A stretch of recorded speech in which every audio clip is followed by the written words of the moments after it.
Hello everyone, this is Abram Malik. Welcome to my YouTube channel number 1। Guys start करते हैं class 9th की mathematics chapter 1 number system exercise 1.3 का introduction. Exercise 1.3 start करते हैं हम decimal expansion. Decimal expansion में हम सबसे पहला केस पढ़ेंगे, द रिमाइंडर बिकम्स जीरो। इस लाइन को समझने के लिए एक एग्जाम्पल की हेल्प लेते हैं। सपोज करो 70/80।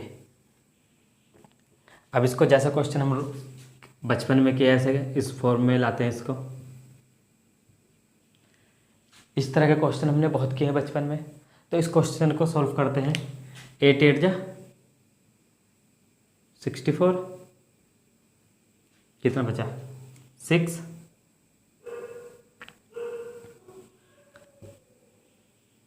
पॉइंट लगाई, जीरो बढ़ा दी। 8 7 जा 56, कितना बचा 4, पॉइंट लगी हुई, जीरो बढ़ा दी। 8 5 जा 40,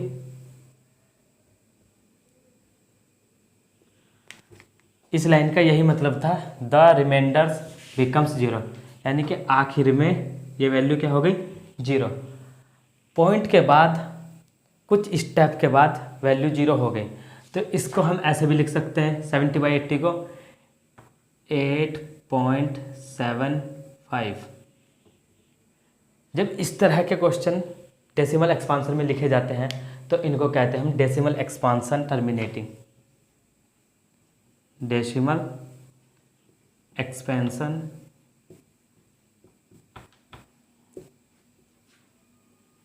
टर्मिनेटिंग मीन्स डेसिमल के बाद डिजिट एंड हो जाएगी, ख़त्म हो जाएगी। तो इस तरह के जो डेसिमल फॉर्म होती है उसको हम कहते हैं डेसिमल एक्सपांसन टर्मिनेटिंग। इस तरह के और क्वेश्चन देखने को मिल सकते हैं, जैसे 1/2, इसको आप लिख सकते हैं 0.5, और लिख सकते हैं आप 639 डिवाइडेड बाई 250, 2.556। जब इस तरह की फॉर्म होती है डेसिमल की, तो इस तरह की जब फॉर्म होती है डेसिमल की, तो इनको कहा जाता है डेसिमल एक्सपांसन टर्मिनेटिंग। टर्मिनेटिंग का मतलब होता है ख़त्म होना, एंड होना। डेसिमल के बाद जब डिजिट एंड हो जाएगी तो इस तरह के फॉर्म को हम कहेंगे decimal expansion terminating. Decimal expansion में केस 2 पढ़ते हैं। केस 2 में क्या है, the remainders never becomes zero. It's means remainder कभी भी जीरो नहीं होगा। तो एग्जाम्पल की हेल्प से समझते हैं। 1/3 को कैसे लिख सकते हैं हम, 3 बाहर और 1 अंदर। अब ये 3 की टेबल नहीं चलने की तो पॉइंट लगाएंगे, इधर जीरो बढ़ा देंगे। 3 3 जा 9, 1 बचा, पॉइंट लगी हुई, जीरो बढ़ा दी।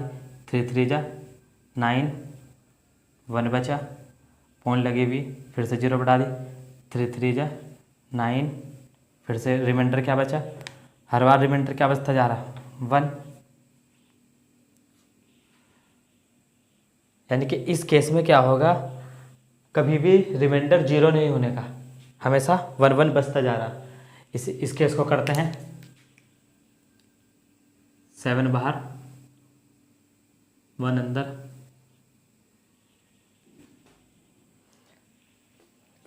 चलने की टेबल, पॉइंट लगाएंगे, जीरो बढ़ा देंगे। 7 1 जा 7, कितना बचा 3, पॉइंट लगी हुई, जीरो बढ़ा देंगे। 7 4 जा 28, कितना बचा 2, पॉइंट लगी हुई, जीरो बढ़ा देंगे। 7 2 जा 14, कितना बचा 6, पॉइंट लगी हुई, जीरो बढ़ा देंगे।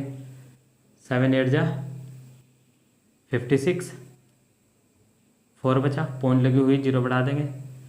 7 5 जा 35,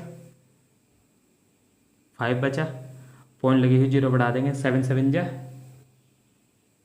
49, फिर 1 बचा, पॉइंट लगी हुई, फिर जीरो बढ़ा देंगे। फिर से 10 बन गया।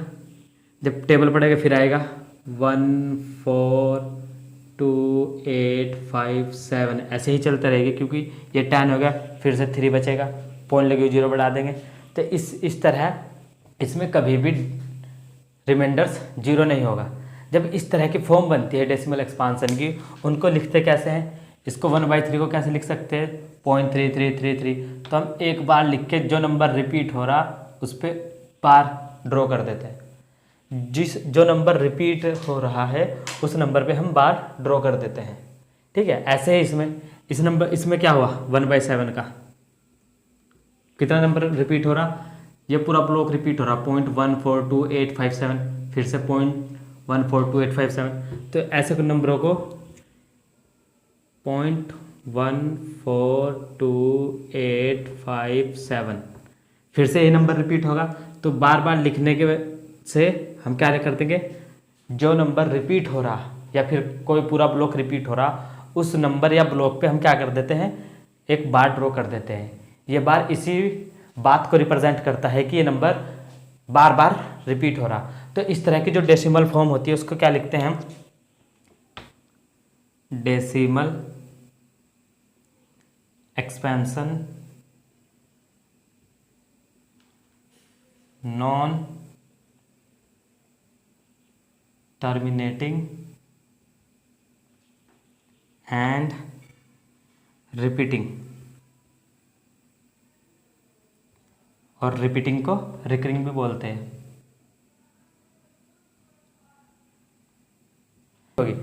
मतलब क्या है? डेसिमल के बाद जो डिजिट है वे रिपीट होगी पर कभी भी ख़त्म नहीं होने की। ठीक है, decimal expansion non terminating and repeating का मतलब यही है कि डेसिमल के बाद वैल्यू ख़त्म नहीं होने की लेकिन रिपीट करेगी, बार बार रिपीट करेगी। तो इस क्वेश्चन के लिए ये ब्लॉक रिपीट कर रहा और इस क्वेश्चन के लिए ये वैल्यू रिपीट कर रही। तो इसी तरह से इस क्वेश्चनों को हम क्या कहते हैं? Decimal expansion non terminating repeating. Decimal expansion terminate हो या फिर decimal expansion non terminating repeating या रिकरिंग नेचर का हो। अब इन डेसिमल एक्सपांसनों को हम रेशनल नंबर की फॉर्म में कन्वर्ट कर सकते हैं। तो डेसिमल एक्सपांसन टर्मिनेट हो, ये भी रेशनल नंबर की फॉर्म में होता है, रेशनल नंबर की फॉर्म में लिख सकते हैं। और decimal expansion non terminating repeating nature का हो, इसको भी हम रेशनल नंबर की फॉर्म में लिख सकते हैं। रेशनल नंबर क्या होते हैं? जो p/q की फॉर्म में हो और प्योर q इंटीजर हो और q नॉट इक्वल टू 0 हो। क्या हो? ऐसे नंबर, रेशनल नंबर क्या थे? ऐसे नंबर जिसको हम p/q की फॉर्म में लिख सकते हैं, जहाँ p और q क्या है? इंटीजर है और q नॉट इक्वल टू 0। ये रेशनल नंबर की थ्योरी थी। अब देखो डेसिमल एक्सपांसन टर्मिनेट को कैसे हम p/q की फॉर्म में लिख सकते हैं। 8.75 है जो, ये किसके डेसिमल एक्सपांसन है? ये 70/80 का है, p/q की फॉर्म में आ गया। 0.15 है, ये किसका है? 1/2 की फॉर्म में है, ये भी p/q की फॉर्म का है। 0.3 है, हमने सॉल्व किया था, किसका था? 1/3, ये भी p/q की फॉर्म में आ गया और p और q इंटीजर है, q नॉट इक्वल टू 0 है। और 0.142857 किसका है? 1/7 का है। तो जहाँ p और q इंटीजर है और q नॉट इक्वल टू 0 है। तो डेसिमल एक्सपांसन टर्मिनेट हो या decimal expansion non terminating repeating nature की फॉर्म में हो, ये दोनों टाइप के नंबर को हम रेशनल नंबर की फॉर्म में रिप्रेजेंट कर सकते हैं और रेशनल नंबर की थ्योरी अप्लाई कर सकते हैं।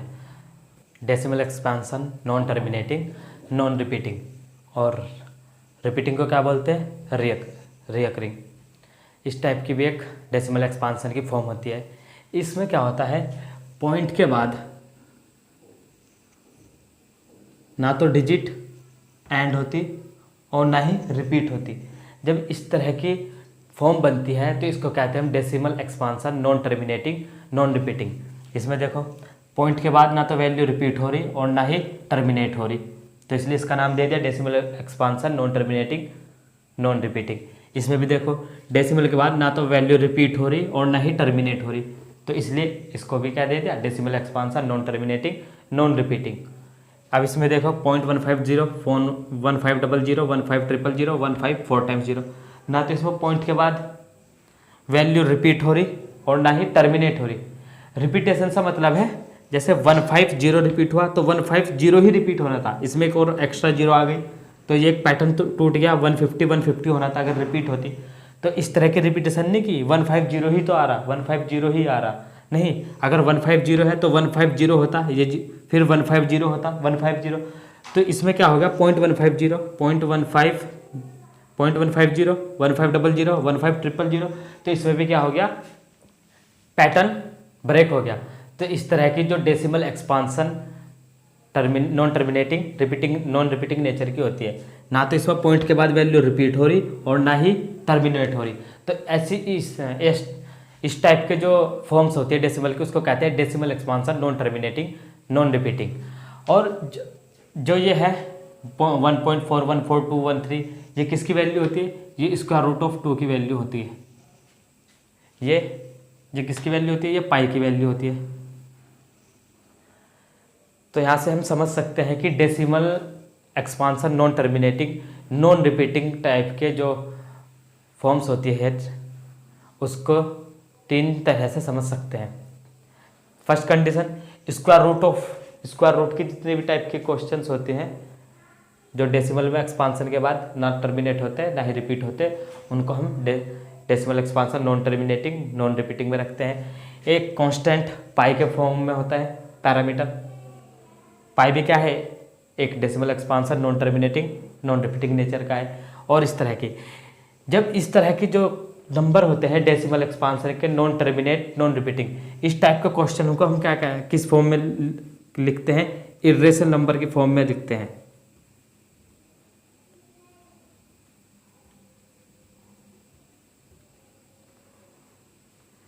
ठीक है, तो डेसिमल एक्सपांसन की जो तीसरी फॉर्म है non terminating non repeating nature की, इसको हम इर्रेशनल नंबर के नाम से भी जानते हैं। इर्रेशनल नंबर क्या होता है, ऐसे नंबर जिसको हम p/q की फॉर्म में नहीं लिख सकते, जहाँ p और q क्या है, इंटीजर्स है, और q नॉट इक्वल टू 0 है।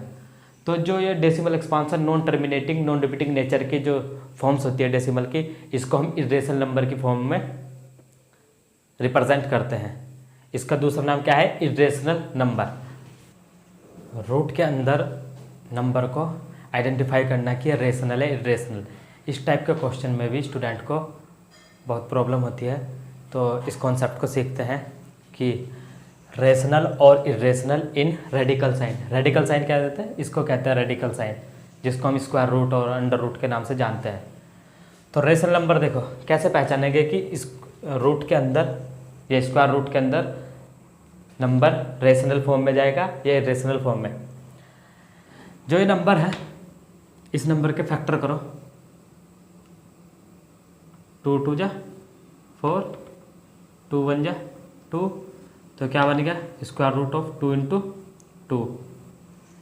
जब भी रूट के अंदर पेयर्स में बन जाए तो इसका मतलब होता है ये एक ही बार है। ठीक है, तो ये क्या होगा, इन दोनों का एक ही बन जाएगा। तो इस तरह के जो क्वेश्चन होते हैं उसको हम रेशनल नंबर की फॉर्म में कहते हैं।